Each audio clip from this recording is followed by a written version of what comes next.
మిత్రులందరికీ శుభోదయం. మరి ఈరోజు తెలుగు సంవత్సరం ఉగాది శుభాకాంక్షలు. నిన్న చేసినట్లు వీడియోలో వెనక్కి వాకింగ్ చేయడం మీ అందరి ముందరికి తీసుకురావడం జరిగింది.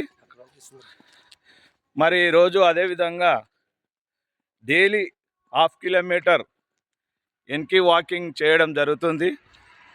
మరి ఆరోగ్యపరంగా మేము ఈ వెనక్కి వాకింగ్ చేస్తున్నప్పుడు చాలా రిలీఫ్గా అనిపిస్తుంది, ఉత్సాహంగా ఉల్లాసంగా ఉంటున్నాం. మరి మీరు కూడా ఈ ఉగాది పర్వదిన శుభ సందర్భంగా మీ అందరూ కూడా వెనక్కి వాకింగ్ చేస్తారని ఆశిస్తూ మరొకసారి తెలంగాణ రాష్ట్ర ప్రజలందరికీ ఉగాది శుభాకాంక్షలు తెలియజేస్తున్నాం. అందరికీ ఉగాది పండుగ శుభాకాంక్షలు. అందరు క్షేమంగా ఉండాలి, మళ్ళీ సంవత్సరం వరకు కానీ ఇంకా 100 సంవత్సరం అందరూ హాయిగా ఉండాలని దేవుని కోరుకుంటున్నాను. అందరినీ మీ అందరినీ